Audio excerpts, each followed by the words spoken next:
এক ছিল এক যুবক, নাম রায়হান। বাইরে থেকে সবসময় হাসি খুশি গান শোনে, বন্ধুদের সাথে ঘুরে বেড়াত। কিন্তু ভিতরে ভিতরে সে ছিল ভীষণ অশান্ত। নামাজ ছেড়ে দিয়েছিল অনেক দিন। বাবা মায়ের কথা শুনত না, তাদের সাথে খারাপ ব্যবহার করত। তার মনে হতো জীবন তো এখনই উপভোগ করার, পরে একসময় নামাজ কালাম সব ঠিক করে নেব। সেদিন রাতে বন্ধুর জন্মদিনের অনুষ্ঠান থেকে ফিরছিল রায়হান।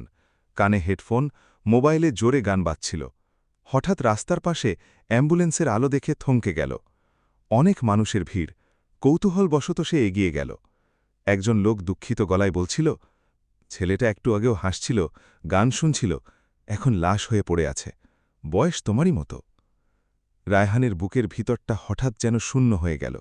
সে ভিড় ঠেলে আলো সামনে গিয়ে দেখল, রাস্তায় পড়ে থাকা লাশটা তারই বয়সী। একই রকম জিন্স, একই রকম চুলের স্টাইল।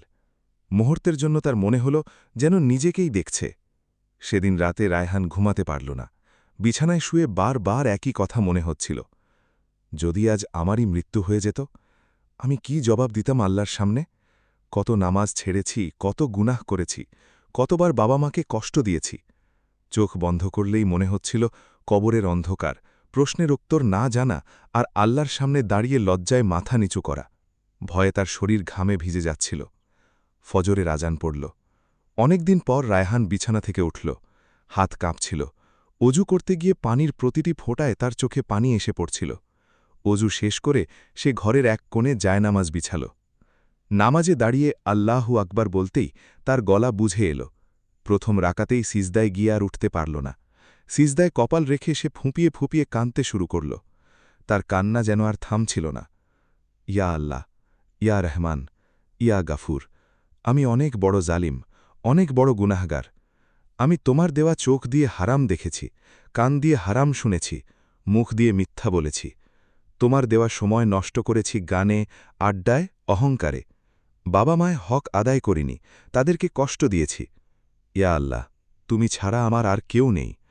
আমি যদি আজ মরে যেতাম, তাহলে আমার কোনো আমল ছিল না তোমার কাছে পেশ করার মতো, শুধু গুনাহের বোঝা ছিল। হে আল্লাহ, তুমি তো বলেছ, তোমরা আমার কাছে ফিরে এসো, আমি তোমাদের ক্ষমা করে দেব। আজ আমি ফিরে এসেছি, ভাঙা হৃদয় নিয়ে, লজ্জিত চোখে, অপরাধী মনে। আমাকে ক্ষমা করে দাও, আমাকে পরিবর্তন করার তৌফিক দাও। আমাকে আর কখনো গুনাহের দিকে ফিরে যেতে দিও না। ইয়া আল্লাহ, আমার কবরকে আলোকিত করো, আমার হৃদয়কে নূরে ভরে দাও। আমাকে সত্যিকারের মুসলিম বানাও, যার মৃত্যুয়ে আসলে তুমি খুশি হও।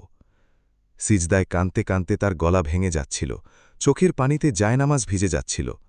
অনেকক্ষণ পর যখন সে মাথা তুলল, তার চোখ ফোলা, কিন্তু মন হালকা। সেদিন থেকে রায়হান ধীরে ধীরে বদলে যেতে লাগল। নামাজ তার জীবনের সবচেয়ে প্রিয় আমল হয়ে উঠল। বাবা মায়ের সাথে নম্র ও ভদ্র ব্যবহার শুরু করল। হারাম থেকে নিজেকে সরিয়ে নিল। গানের পরিবর্তে কুরআন তিলাওয়াত শুরু করল। কারণ সে গভীরভাবে বুঝে গিয়েছিল, মৃত্যু কখনো বয়স দেখে আসে না, আর আল্লাহর দিকে ফিরে আসার সবচেয়ে সুন্দর ও সঠিক সময় হল আজই। শেষে স্ক্রিনে লেখা আসবে, নামাজ শুরু করুন মৃত্যুর আগে।